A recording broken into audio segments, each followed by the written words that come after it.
નમસ્તે મિત્રો. તો હિરેન ચૌહાણ મારો ટૂંકો પરિચય, મારો વિષય ફિઝિક્સ. સાથે મેં એવું લખ્યું છે કે નો નેચર, કે પ્રકૃતિને જાણો. એટલા માટે લખ્યું છે કે ખરેખર ફિઝિક્સ એક એવી વસ્તુ છે કે જો આપણને ફિઝિક્સ કમ્પ્લીટ આવડી જશે તો ટેન્સ ટુ નેચર, એટલે કે પ્રકૃતિની નજીક જઈ શકશું. જો પ્રકૃતિની નજીક જઈ શકશું તો આપણે પ્રકૃતિને સંપૂર્ણપણે જાણી શકશું. બરાબર છે? તો આજે હું તમને ફિઝિક્સ વિશેની ચર્ચા કરીશ. તમે બધા ધોરણ 11 માં એડમિશન લીધું છે, તમે પહેલા તો સાયન્સ સિલેક્ટ કર્યું છે, એ બદલ તમને ખૂબ ખૂબ અભિનંદન. કે તમે એક અલગ હરોળમાં બેઠા છો કે જ્યાં બધા જ જાય છે એના બદલે હું કંઈક નવું કરવા માટે, અથવા તો મારી અંદર કોઈ કાંઈક કરી છૂટવાની જિજ્ઞાસા છે, એટલા માટે મેં સાયન્સ સિલેક્ટ કરેલું છે. ઓકે, તો વેલ એન્ડ ગુડ. આપણે આગળ વધીએ કે સાયન્સની અંદર શું છે, ફિઝિક્સની અંદર શું છે, એની ચર્ચા કરીએ. તો તમારી ફિઝિક્સના પહેલી જે ટેક્સ્ટ બુકની અંદર 2 પાર્ટ છે, એમાંના પહેલા પાર્ટની અંદર કંઈક 8 ચેપ્ટર આપેલા છે. તો એમાંનું પહેલું ચેપ્ટર કયું છે?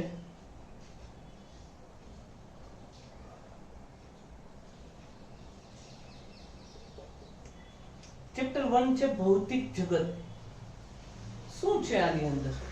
તો કે આ ચેપ્ટરની અંદર તમને ફિઝિક્સ શું છે, ફિઝિક્સ કેવું છે, ફિઝિક્સ ક્યાં સુધી વિસ્તરેલું છે, ફિઝિક્સનો ઉપયોગ કઈ કઈ જગ્યા ઉપર આપ કરી શકો છો, એની સંપૂર્ણ માહિતી આપેલી છે. એટલે કે એક જનરલ ચેપ્ટર છે કે જેની અંદર ફિઝિક્સનું કાર્યક્ષેત્રથી લઈ અને ફિઝિક્સના સિદ્ધાંતો સુધીની ચર્ચા કરેલી છે. ચેપ્ટર નંબર 2,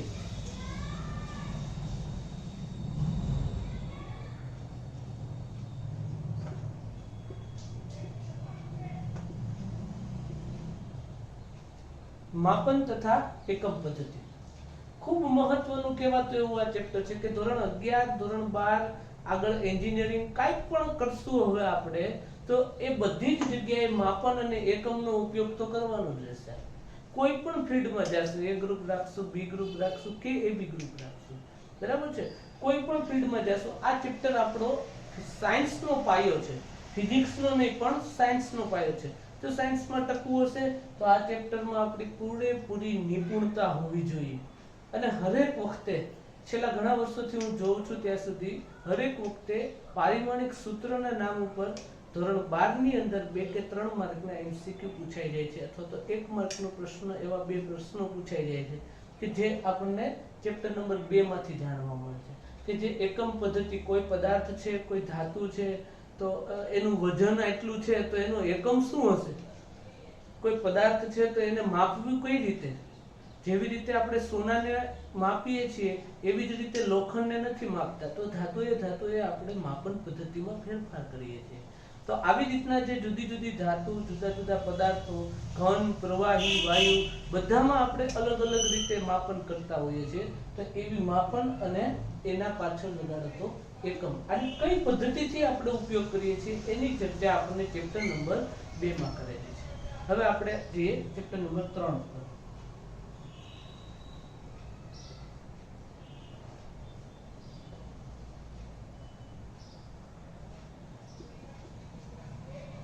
ધોરણ 9, 10 જે આપણે ઓનલાઈન ભણ્યા છીએ, આપણે બધા જાણીએ છીએ ઓનલાઈન કેમ ભણ્યા છીએ, બરાબર છે?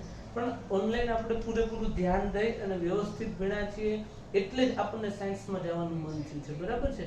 એટલે જ્યારે આપણે ધોરણ 9 અને 10 માં ગતિ ભણતા હતા, તો આજે આપણે એ જ ગતિના ચેપ્ટરને ધોરણ 11 માં સુરેખ પથ પર ગતિ એવા નામ ઉપર ભણવાનું છે, કે જેની અંદર કોઈ એક અક્ષની ચર્ચા કરવામાં આવેલી છે. 1 ડાયમેન્શન, આપણે જેવી રીતે 1D, 2D, 3D એમ બોલીએ છીએ, એમ 1 ડાયમેન્શનની અને 2 ડાયમેન્શનની ચર્ચા અહીંયા કરેલી છે આપણે.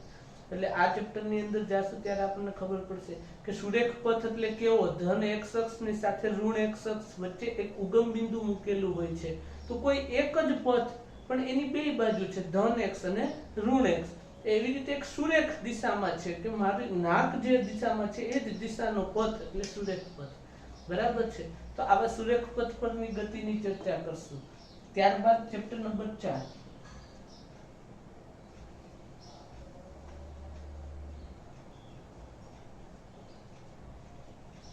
સમતલમાં ગતિ. આ ચેપ્ટર એક ફિઝિક્સનું એવું ચેપ્ટર કે જેની અંદર જૂની ટેક્સ્ટબુકમાં એવું કહેવાતું કે વિજ્ઞાન જેનો રાજા છે ને ગણિત જેની રાણી છે, એવું ફિઝિક્સ. બરાબર છે. તો આની અંદર થોડા ઘણા અંશે ગણિતનો ઉપયોગ કરવામાં આવે છે. એટલે કે ગણિત એટલે શું? તો કે તમે ધોરણ 9 અને 10 માં ભણ્યા કે અદિશ અને સદિશ, એ જે ગણિત આપેલું છે એ ગણિતની આમાં ચર્ચા કરેલી છે કે જે અદિશ એટલે શું, સદિશ એટલે શું, એના નાના નાના ગુણાકાર, ભાગાકાર, સરવાળાની વાતો કરેલી છે આની અંદર. બીજું તો આ સમતલ એટલે શું કહેવા માંગે છે?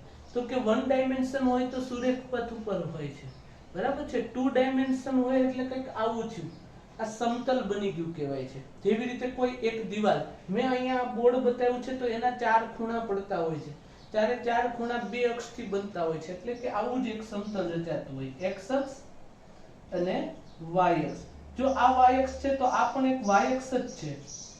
આ x અક્ષ છે તો આ પણ એક x અક્ષ જ છે. એટલે કે આવું એક બોર્ડ રચાય છે. આ બોર્ડ જે છે એ સમતલ રચે છે. બરાબર છે. આ સમતલની સાથે સાથે આની અંદર અવકાશની પણ વાતો કરેલી છે. એટલે કે મારું ત્રીજી અક્ષ કે જેને હું આવી રીતે દર્શાવી શકું કે આવો એક ઓરડો મેં બનાવી નાખ્યો છે. તો આ ઓરડાની અંદર કઈ કઈ અક્ષનો ઉપયોગ થયો છે?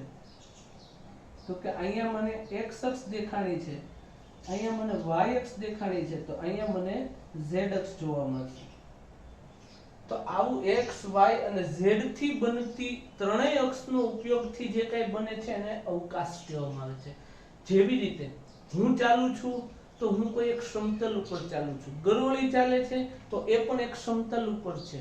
પણ જ્યારે પતંગિયું ઉડે છે તો એક અવકાશમાં ઉડે છે કે જેને કોઈ આધારની જરૂર પડતી નથી. એટલે કે આવી રીતે રૂમની અંદર ગમે ત્યાં ઉડી શકે છે. તો એવી રીતે જે ઉડે છે એ કેમાં આવે છે? અવકાશમાં આવે છે. તો સમતલની સાથે સાથે થોડા ઘણા અંશે આપણે સદિશ ને અદિશની વાતો કરતા આવીશું ત્યારે આ અવકાશની પણ વાતો કરશું. એટલે કે એ હતું આપણું ચેપ્ટર નંબર 4. ઓકે, નેક્સ્ટ જોઈએ કે ચેપ્ટર નંબર 5 કયું છે? તો કે ગતિના નિયમ. ન્યૂટને આપણને ઘણા બધા ગતિના નિયમો આપ્યા છે, 1 2 3. બરાબર છે. તો આવા જે ન્યૂટનના ગતિના નિયમો છે એને લઈને વિસ્તૃત ચર્ચા આપણે કરવાની છે. ગતિના નિયમો તો ધોરણ 9 ને 10 માં ભણવામાં આવ્યા હતા આપણે, અને એ આપણને યાદ છે ને આવડે છે, ખૂબ સહેલા છે. બરાબર છે. તો ઈ જો સહેલા હોય તો આ ગતિના નિયમોની અંદર આવતી દરેક ચર્ચા છે એ કે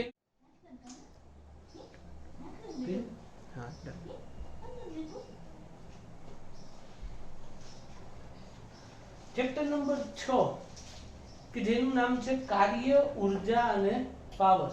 બરાબર છે. તો કાર્ય શબ્દ શું છે એ આપણે જાણીએ છીએ. ઉર્જા કોને કહેવાય એની આપણને ખબર છે કે ધોરણ 6 થી 8 ની અંદર ઉર્જા વિશેની સંપૂર્ણ માહિતી આપણને મળી હતી. કાર્ય વિશેની માહિતી આપણને 9 10 માં આપી છે. કાર્ય એટલે શું, અને પાવરની ચર્ચા આપણે ધોરણ 10 માં કરી હતી. જેવી રીતે એક જ ઉદાહરણથી પાવર એટલે સમજાવી દઉં કે વેમ્પાયર પાવર, કે જે આપણે ચાર્જિંગમાં આપણું પોર્ટ મૂકેલો હોય, ચાર્જિંગ મૂકેલું હોય, ચાર્જર, મોબાઈલ કાઢી લઈએ છીએ પણ ચાપ બંધ કરવાનું ભૂલી જઈએ છીએ ત્યારે જે વ્યય થતો પાવર છે જેને વેમ્પાયર પાવર એમ કહીએ છીએ. તો એવી રીતે પાવરમાં આપણે થોડુંક ઊંડાણપૂર્વક સમજવા માટે ચેપ્ટર છે 6 કાર્ય, ઉર્જા અને power. Chapter number 7. Chapter number 7 છે કણોના તંત્ર અને ચાક ગતિ. આ આપણા માટે કંઈક નવો શબ્દ આવ્યો, ચાક ગતિ. બરાબર છે. કે ચાક ગતિ વિશેની આપણને કોઈ માહિતી અત્યાર સુધી હતી નહીં. હતી પણ એને ચાક ગતિ કહેવાય એ આપણને ખબર નહોતી. બરાબર છે. કણ એટલે શું, એનું પ્રોફેશન શું છે, ઈ કણ કેવો હોઈ શકે. હું પણ કણ છું ને આ પૃથ્વી પણ કણ છે, પણ કોની કમ્પેરમાં. બરાબર છે. તો એવી જે કાંઈ ચર્ચા કરવી છે, એનું કોઈક નવું એક તંત્ર બને છે, એનું એક દ્રવ્યમાન મળે છે, તો એવી બધી ચર્ચા કરવા માટેનું ચેપ્ટર એટલે કે કણોના તંત્ર અને ચાક ગતિ. ખૂબ મહત્વનું અને મજા આવે એવું ચેપ્ટર છે કે કાંઈક નવું ફિઝિક્સ આપણને જાણવા મળશે. કાંઈક જાણ્યું એવી ફિલિંગ થશે કે સાલું આવું મને કઈ ખબર જ નહોતી, આ નવું મેં જોયું, બરાબર છે. એટલે એવું ચેપ્ટર એટલે કે ચેપ્ટર નંબર 7 અને આ આપણા પાર્ટ 1 નું લાસ્ટ ચેપ્ટર એટલે કે 8મું ચેપ્ટર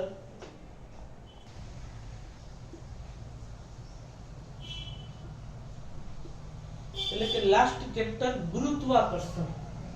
ગુરુત્વાકર્ષણનો નિયમ આપણે બધા જાણીએ જ છીએ કે ગુરુત્વાકર્ષણ કોને કહેવાય છે, ગુરુત્વાકર્ષણ કેવું હોય, સફરજન નીચે જ પડ્યું હતું, આ બધી ઘટનાઓથી આપણે વાકેફ જ છીએ, બરાબર છે. તો એને ધ્યાનમાં લઈને કે જે સર્વત્ર છે, પૃથ્વી કે પૃથ્વીની બહાર કોઈ પણ જગ્યાએ જાવ આની અસર બધી જ જગ્યાએ છે, એવું ચેપ્ટર આપણને બધાને ગમતું ચેપ્ટર એટલે કે ચેપ્ટર નંબર 8 ગુરુત્વાકર્ષણ, બરાબર. આ આપણો પાર્ટ 1 હતો. પાર્ટ 1 માં આપણે કુલ 8 ચેપ્ટર ભણવાના છીએ, પણ આજે આપણે શરૂઆત કરીએ ચેપ્ટર નંબર 1 થી, એટલે કે ચેપ્ટર નંબર 1 કયું છે તો કે ભૌતિક જગતથી. તો ચાલો આપણે એમાં આગળ વધીએ. ઓકે,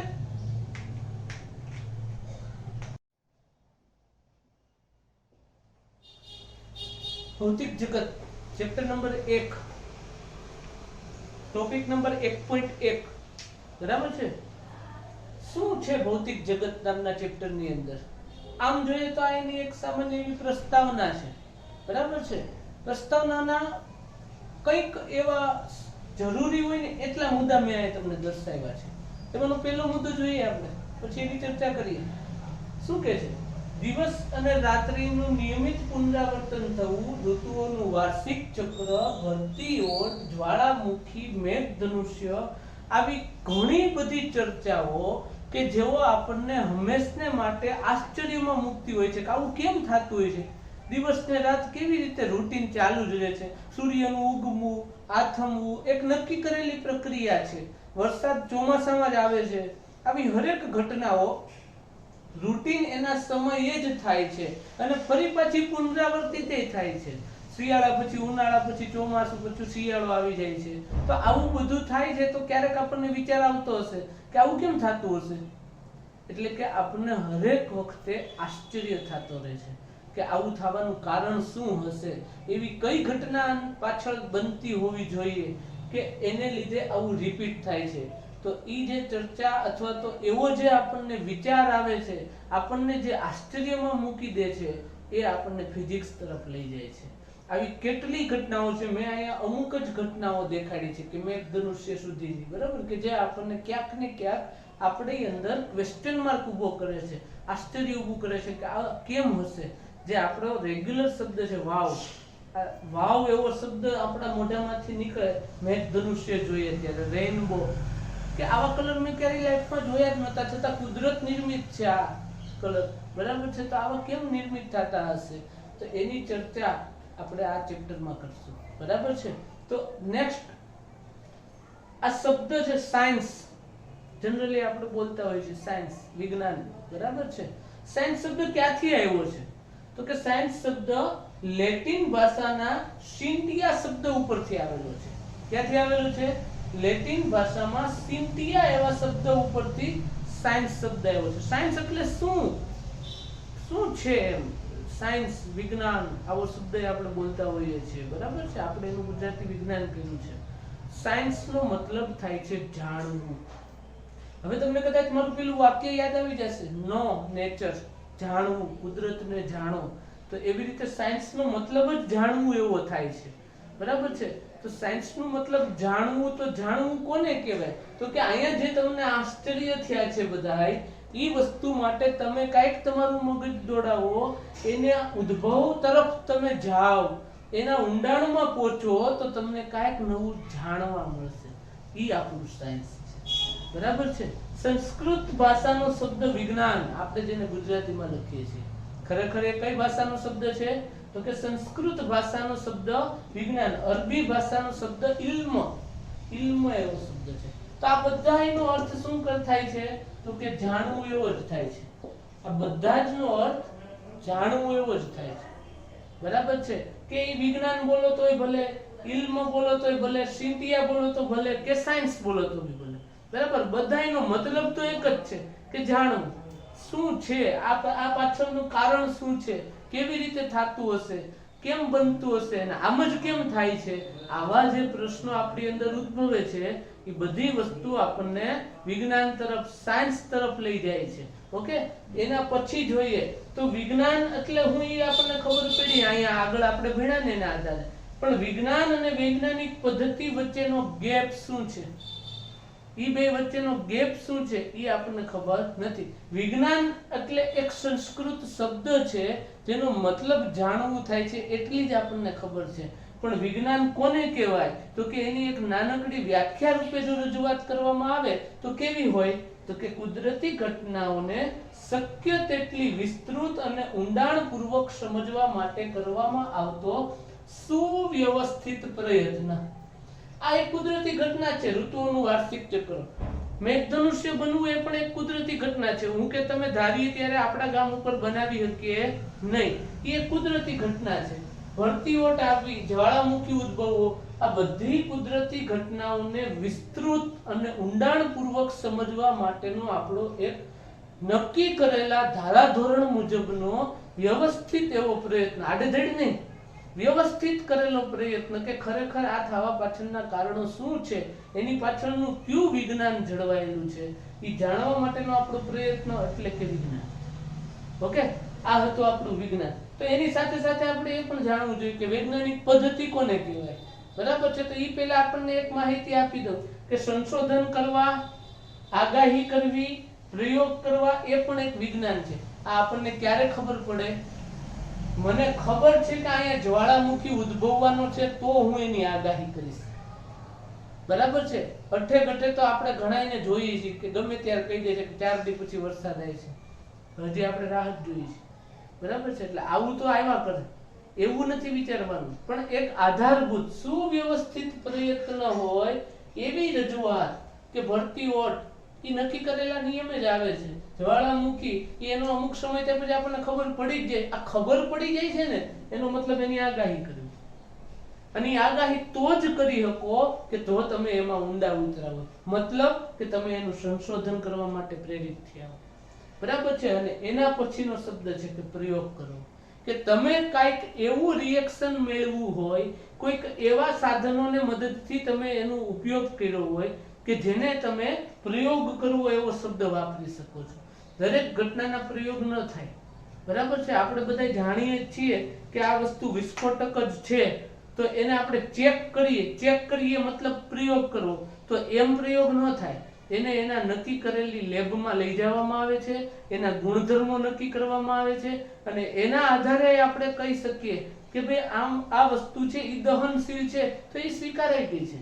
અને એનો પ્રયોગ, જે શબ્દ વાપરે છે ને પ્રયોગ, એનો પ્રયોગ એના નક્કી કરેલા એરિયામાં જ કરવામાં આવે છે. આ અણુબોમ્બ મારાથી બની ગયો, ચેક કરું તો હું અહીંયા ફોડે તો નહીં હાલે, એના માટે મારે એના એરિયામાં જવું જ પડશે, ત્યાં જઈને ચેક થશે, એનું પરીક્ષણ થઈ શકશે.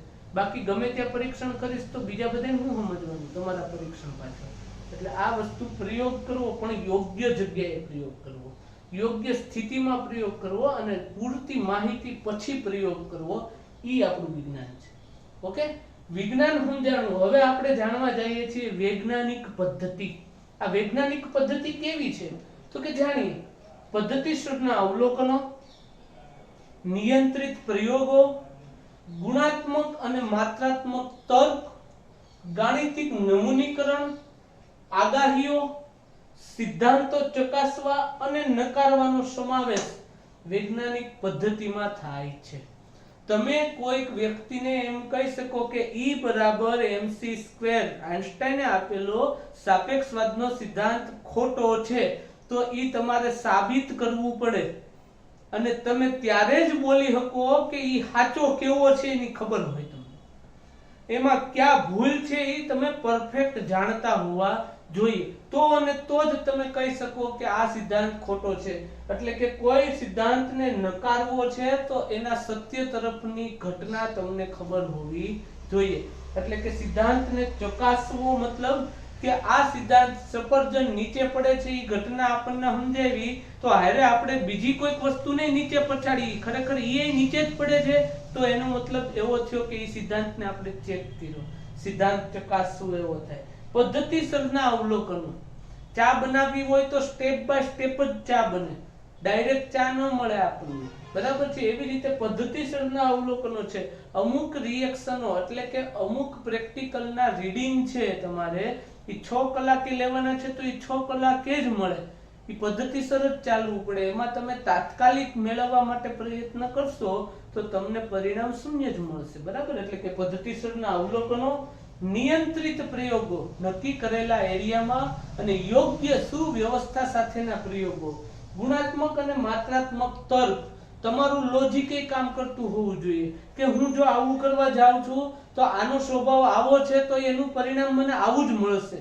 હું આવું એમ બોલ્યો છું કારણ તમે એની જગ્યાએ તમારે જે વસ્તુને સેટ કરવી હોય એ સેટ કરી શકો છો. કે આવી રીતે તમે કોઈ પણ ગુણાત્મક અને માત્રાત્મક તર્ક કે આની અંદર આટલી વસ્તુ આ નાખશું એટલે આ જ મને મળશે, એ એક મારું લોજિક છે, આવું જ થાહે, આવું જ થવું જોઈએ, એ મારું લોજિક છે, બરાબર છે. પછીની વસ્તુ છે ગાણિતિક નમૂનીકરણ, E બરાબર mc². તો એક ગાણિતિક નમૂનીકરણ છે કે સાપેક્ષવાદનો સિદ્ધાંત છે પણ એમાં આવતું મેથ્સ શું છે, એમાં આવતું થોડું ગાણિતિક ભાગ શું છે તો E બરાબર mc². આગાહીઓ, આવતીકાલ સુધીમાં ફરીથી વરસાદ આવશે, એ એક આગાહી છે, બરાબર છે. બાકી તમે કોઈ એવી આગાહી ન કરી શકો કે આજે બુધવાર છે તો આવતીકાલે ગુરુવાર જ છે, એને આગાહી ન કહેવાય, બરાબર છે. એ સત્ય છે જે સ્વીકારવાનું છે, એમાં કોઈ ફેરફાર નહીં થઈ શકે. આગાહી તો કોને કહેવાશે કે આવતીકાલે વરસાદ આવવો જોઈએ, એ એક મારી આગાહી છે કે આવશે, નહીં આવે, જો આવે તો એ મારી આગાહી સાચી પેઢી કહેવાય, જો ન આવે તો મારી આગાહી કદાચ ક્યાંક મારે ભૂલ થઈ ગઈ છે એવું સાબિત કરે છે, બરાબર. સિદ્ધાંતો ચકાસવા મેં તમને જે સમજાવ્યું એ અને નકારવાનો સમાવેશ આપણી વૈજ્ઞાનિક પદ્ધતિઓમાં થાય છે. આ બધી જ વૈજ્ઞાનિક પદ્ધતિઓ થાય. મતલબ વૈજ્ઞાનિક પદ્ધતિ એટલે તમે કોઈ પણનો મોઢામોઢ વિરોધ કરી શકો, એને એક વૈજ્ઞાનિક પદ્ધતિ કહેવાય છે. કોઈ પણ પ્રયોગ હોય, કોઈ પણ ઘટના હોય, કોઈ એમ કે આવું બની ગયું છે તો તમે એમ કહી શકો કે આવું ન થઈ શકે, આ તું ખોટું બોલે છે, પણ તમને એની સાચી રીત ખબર હોય તો. એટલે કે નકારવાનો પણ પૂરેપૂરો સમાવેશ થાય છે, એ પણ એક પ્રકારની વૈજ્ઞાનિક પદ્ધતિ જ છે, બરાબર છે. તમે કોઈકનો વિરોધ કરો, ના નથી પાડતો, પણ એના સત્યને જાણીને એનો વિરોધ કરો તો એ તમારી એક વૈજ્ઞાનિક પદ્ધતિથી કરેલો વિરોધ છે. આ સમાજમાં એટલે કે આજની 21મી સદીની અંદર સાપેક્ષવાદનો સિદ્ધાંત જે આઈન્સ્ટાઈને આપણને આપેલો છે E બરાબર mc², તો આ સિદ્ધાંતને સત્ય છે એવું કહેવા વાળો વર્ગ 50% છે, સામે 50% વર્ગ એવો પણ છે કે આ સાપેક્ષવાદના સિદ્ધાંતમાં મળેલું સૂત્ર E બરાબર mc² છે એ તદ્દન ખોટું છે. તો એ ખોટું છે એ પણ સાબિત કરે છે એના લેવલે, સાચું છે એ લોકો પણ સાબિત કરે છે કે નહીં ખરેખર આ મુજબ જ આ બધું ચાલે છે. એટલે કે કોઈ પણ વસ્તુ છે એનો વિરોધ કરવા માટે એની સત્યતાની તમને ખબર હોવી જોઈએ અથવા તો ની તરફ હોવા જોઈએ. Tends to right answer. Okay. અને આને આધારે જ મેં છેલ્લે વાક્ય લખ્યું છે કે વિજ્ઞાન છે ને એ હંમેશા ગતિશીલ છે. એ ગતિશીલ એટલા માટે છે કે મેં જો કોઈ શોધ કરેલી હોય અને ઈ શોધ પછી એમાં ને એમાં હું કંઈક અપડેટ આપું, જેવી રીતે મોબાઈલ, આ મોબાઈલની શોધ કરી પછી એમાં અપડેટ શું આવ્યું તો કે સ્ક્રીન વધી ગઈ અને ટચ પેડ હતું એ હચોડું નીકળી ગયું, તો એને મળેલું અપડેટ છે તો એને એક્સેપ્ટ કરવામાં આવે છે. ઈ ભાઈ મોબાઈલની શોધ કરી છે, એને ટચ પેડ વાળો મોબાઈલ શોધ કર્યો તો એની લિમિટ અથવા તો એને મળતી ક્રેડિટ છે ત્યાં સુધી જ સીમિત છે. એ પછી કોઈકે નવું સંશોધન કર્યું અને નવા સંશોધનમાં ટચ સ્ક્રીન આવી તો એને મળેલી બીજી ક્રેડિટ કહેવાય છે, બરાબર છે. તો એવી રીતે વિજ્ઞાન હંમેશા ગતિશીલ છે, કાંઈક ને કાંઈક નવું આપણને આપતું જ રહે છે. એટલે વિજ્ઞાનમાં કોઈ દિવસ કે સ્ટોપ નથી આવતો કે આ મારું વિજ્ઞાન અહીંયા સીમિત થઈ ગયું, અહીંયા જ મારું વિજ્ઞાન પૂર્ણ થઈ ગયું, હવે આની પછી કોઈ નવું વિજ્ઞાન છે જ નહીં, એવું કાંઈ નથી. જો આ કલ્પના આપણે કોમ્પ્યુટરમાં વિચારીએ તો આપણને ખબર પડે કે આજથી 20 વર્ષ પહેલા કોમ્પ્યુટર અને ટીવીની સાઈઝ કેવડી હતી અને આજે આપણે જોઈએ છીએ ત્યારે કોમ્પ્યુટર અને ટીવીની સાઈઝ કેવડી છે. તો આ એનું એક ઉત્કૃષ્ટ ઉદાહરણ છે કે વિજ્ઞાન હંમેશા ગતિશીલ છે. કોઈક એવી નેનો ટેકનોલોજીનો વિકાસ થયો છે કે જેને લીધે મારો મોબાઈલ, ટીવી, કોમ્પ્યુટર બધું જ સ્લિમ થતું જાય છે. તો એ એક આપણી વિજ્ઞાન ગતિશીલ છે એનું એક બેસ્ટ ઉદાહરણ છે, બરાબર છે. ફરી પાછા આપણે આગળ વધીએ. ઓકે મિત્રો, નેક્સ્ટ આપણે જોઈએ કે પહેલા આપણે શું ભણ્યા તો કે વિજ્ઞાન એ ગતિશીલ છે. બરાબર છે. આ ગતિશીલ વિજ્ઞાન છે એ કઈ રીતે મારે બતાવવાનું છે, તો એના માટે જુદા જુદા વૈજ્ઞાનિકો આપણને જુદી જુદી માહિતીઓ આપેલી છે. તો એમાં પહેલો વૈજ્ઞાનિક હતો ટાઇકો બ્રાહે.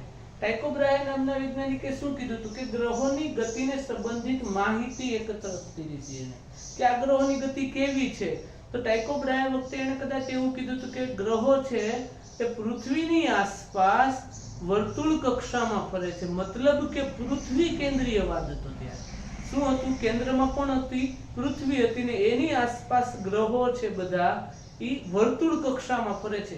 આવી કઈક ચર્ચા ટાઇકો બ્રાહે કરી હતી એ સમયે. બરાબર.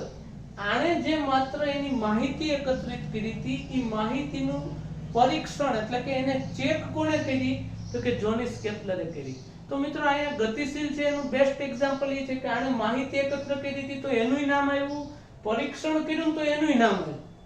કે આપેલી માહિતીનું પરીક્ષણ તો આ ભાઈએ જ કર્યું હતું, જોનિસ કેપ્લરે. ભલે ને બધું ભેગું આણે કર્યું હોય એટલે બેયના નામ છે. બરાબર. હવે આ માહિતીને આધારે એની પછી નવો ત્રીજો વૈજ્ઞાનિક આવ્યો નિકોલસ કોપરનિકસ, કે જેણે શું આપણને આપ્યું તો કે એને સૂર્ય કેન્દ્રીયવાદ આપ્યો. સૂર્ય કેન્દ્રીયવાદ અને આ ગ્રહો છે એ સૂર્યની આસપાસ લંબવૃત્તીય કક્ષામાં ભ્રમણ કરે છે તેવું સૂચવ્યું. કઈ કક્ષામાં કીધું તો કે લંબવૃત્તીય કક્ષામાં છે. એ કઈ રીતે મિત્રો? તો ધ્યાન આપશો આપણે કે જ્યારે કોઈ એક સૂર્ય છે એની આસપાસ આવી વર્તુળ કક્ષા હોય છે, પણ આપણે જ્યારે સૂર્યની આ ઘટના જોઈએ છીએ એના બદલે આપણે સૂર્યની આસપાસ આવી રીતે ઘણા ગ્રહોને જોયા છે. આવું જ આપણે જોતા હોઈએ છીએ. કોઈ પણ ટેક્સ્ટબુક કે કોઈ પણ આકૃતિ જોઈએ છે ને આવી આકૃતિ હોય છે. આવી આકૃતિ જનરલી હોતી જ નથી, કારણ કે આ પૃથ્વી કેન્દ્રીયવાદ અને એ પછી કેન્દ્રમાં સૂર્ય છે એવું કહીને રાખેલી વાત હતી. પણ પછી એને ખ્યાલ આવ્યો કે જો કેન્દ્રમાં સૂર્ય છે તો ગ્રહો આવી રીતે નથી ફરતા, કંઈક આવી રીતે લંબવૃત્તીય કક્ષામાં ફરે છે. એટલે કે એક ભાગ છે એ ચપટો છે અને એક ભાગ છે એ પહોળો છે. આવી રીતે લંબવૃત્તીય કક્ષામાં એની ગતિ જોવા મળી. એટલે કે લંબવૃત્તીય કક્ષામાં ભ્રમણ કરે છે એવું કોણે સૂચવ્યું હતું? નિકોલસ કોપરનિકસ નામના વૈજ્ઞાનિકે આપ્યું હતું. ત્યારબાદ અમુક આના સિદ્ધાંતોને વિજ્ઞાન સમજાવી શક્યું નથી. વિજ્ઞાન સમજાવી જ નથી એના સિદ્ધાંતો. જેમ કે ક્વોન્ટમ ફિઝિક્સ, ઈ પહેલા આવેલું પ્રચલિત યંત્રશાસ્ત્ર. કઈક પ્રચલિત યંત્રશાસ્ત્રે માહિતી આપી હતી, માહિતી આપણે એને પૂરેપૂરી સમજી ન શક્યા એટલે ક્વોન્ટમ ફિઝિક્સ ને આધારે આગળ વધવું પડ્યું. ક્વોન્ટમ ફિઝિક્સ એટલે ખૂબ સહેલું ફિઝિક્સ. આવી રીતે લખી શકું ક્વોન્ટમ, તો આ ક્વોન્ટમ એટલે આને આપણે આમે લખી શકીએ ક્વોન્ટમ, રાઈટ? આનું ગુજરાતી થાય ક્વોન્ટમ. તમારી સામે છે જે કણ છે એ તમારી સામે જ છે, તો તમે એને ઓળખતા નથી. કોઈક એવું ફિઝિક્સ કે જે તમારી નજર સામે છે છતાંય તમને એનો કોઈ પરિચય નથી, તો એવું ક્વોન્ટમ ફિઝિક્સની માહિતીને આધારે આપણે આગળની ચર્ચા કરી શક્યા. એમાંનો પહેલો વૈજ્ઞાનિક કોણ હતો તો કે રુથરફોર્ડ નામનો વૈજ્ઞાનિક. રુથરફોર્ડે આપણને શું કીધું હતું તો કે આલ્ફા કણના પ્રકીર્ણનના પ્રયોગ પરથી પરમાણુનું ન્યુક્લિયર મોડેલ સ્થાપિત કર્યું હતું. આ પરમાણુનું ન્યુક્લિયર મોડેલ અને આલ્ફા કણના પ્રકીર્ણનનો પ્રયોગ તે ધોરણ 12 ની અંદર આપણે ભણવાનો છે. ખૂબ સહેલો પ્રયોગ છે. જ્યારે આવશે ત્યારે તમને પરફેક્ટ સમજાઈ જશે કે 83 બિસ્મથ 214 નામની ધાતુમાંથી આલ્ફા કણોનો મારો ચલાવવામાં આવે એ 2.1 × 10⁻⁷ મીટર જેટલા ભાગમાં રહેલા સોનાના વરખની ચડાવેલી ધાતુની પ્લેટ ઉપર આલ્ફા કણ જ્યારે અથડાય ત્યારે અમુક ડિસ્ટન્સ થી પાછું ફરે છે. આ જે પાછું ફરે છે ને એ પ્રકીર્ણનનો પ્રયોગ છે. ત્યાં સ્કેટરિંગ થાય છે અને આ પ્રકીર્ણનને અંગ્રેજીમાં સ્કેટરિંગ કહેવાય કે ફેલાવો થાય છે. આ ફેલાવાનો પ્રયોગ જે છે એના આધારે પરમાણુના ન્યુક્લિયર મોડેલની ચર્ચા કરવામાં આવી હતી. એને આધારે ત્યારબાદ આવેલો નિલ્સ બોહર નામનો વૈજ્ઞાનિક કે જેણે આપણને આ મોડેલને આધારે હાઇડ્રોજનનો પાયો આપ્યો. આ નિલ્સ બોહર નામના વૈજ્ઞાનિકે આ આપણને આપેલા ન્યુક્લિયર મોડેલને આધારે હાઇડ્રોજનનો પાયો નાખ્યો અને એના પછી આવે છે પોલ ડિરાક નામના વૈજ્ઞાનિક કે જેણે આપણને પ્રતિકણના ખ્યાલને સૈદ્ધાંતિક રીતે રજૂ કર્યો, માત્ર ને માત્ર કાગળ ઉપર રજૂ કર્યો. એને કાગળ ઉપર સૈદ્ધાંતિક રીતે એટલે કે કોઈ નિયમો ને એનું વર્ણન ને એની જે કઈ ચર્ચા કરી છે એવી રીતે પોલ ડિરાક નામના વૈજ્ઞાનિકે પ્રતિકણ નામના ખ્યાલને રજૂ કર્યો હતો. કણનો પ્રતિકણ, કણ કેનું બનેલું છે એની ચર્ચા એટલે કે થોડા ઊંડાણમાં આપણને લઈ ગયા પોલ ડિરાક. અને ત્યારબાદ કાર્લ એન્ડરસન નામના વૈજ્ઞાનિકે ઇલેક્ટ્રોનના પ્રતિકણ એવા પોઝિટ્રોનની પ્રાયોગિક રીતે શોધ કરી હતી. એટલે કે પ્રાયોગિક શોધ દ્વારા પુષ્ટિ કરી હતી કે ભાઈ ઇલેક્ટ્રોનનો પ્રતિકણ કોણ છે તો કે પોઝિટ્રોન છે. પોઝિટ્રોનની મદદથી ઇલેક્ટ્રોનની રચના થાય છે. ઇલેક્ટ્રોન, પ્રોટોન, ન્યુટ્રોન, મેસન, ગ્લુઓન આવી જ ચર્ચાઓ આપણે થઈ છે. એના પેટા કણોમાં ક્યારેય ગયા નથી કે પોઝિટ્રોન, ન્યુટ્રિનો આવા કણો હોય છે જે ક્વાર્ક્સના બનેલા હોય છે. આ ક્વાર્ક્સ છે એ 6 પ્રકારના ક્વાર્ક્સ હોય છે કે અપ, ડાઉન, ટોપ, બોટમ એવા 6 પ્રકારના ક્વાર્ક્સથી કોઈક ઇલેક્ટ્રોન, પ્રોટોન, ન્યુટ્રોન, મેસન, ગ્લુઓનની વાતો થઈ હોય છે. બરાબર, એટલા ઊંડાણમાં આપણને કાર્લ એન્ડરસન સુધીના વૈજ્ઞાનિકો હતા એ લઈ ગયા છે. મતલબ કે આપણું ફિઝિક્સ ઘણું ઊંડું વયું ગયું છે અત્યારે. હજુ તો આપણે એની પ્રસ્તાવના ભણીએ છીએ. આગળ જોઈએ આપણે. ઓકે,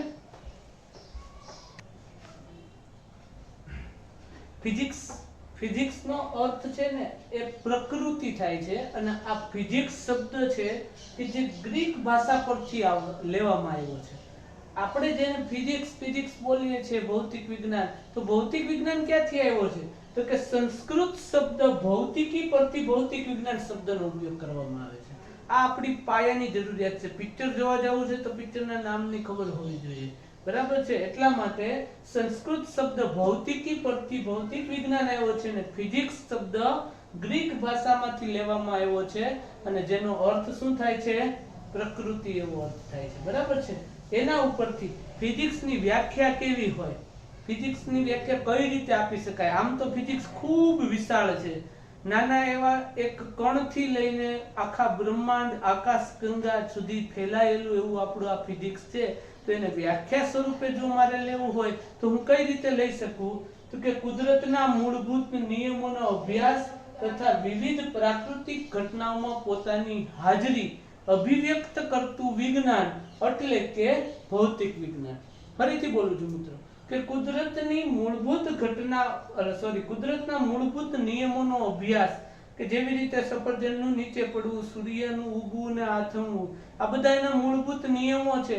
આનો અભ્યાસ તથા વિવિધ પ્રાકૃતિક ઘટનાઓમાં, પ્રકૃતિને લગતી ઘટનાઓ, જ્વાળામુખી થવો, મેઘધનુષ્ય થવું, આવી ઘટનાઓમાં પોતાની અભિવ્યક્તિ રજૂ કરતા વિજ્ઞાનને કાંઈક પોતાનું પ્રદાન છે, કાંઈક એવા આધાર ઉપર હાલે છે એવું રજૂઆત કરતા વિજ્ઞાનને ભૌતિક વિજ્ઞાન કહેવામાં આવે છે.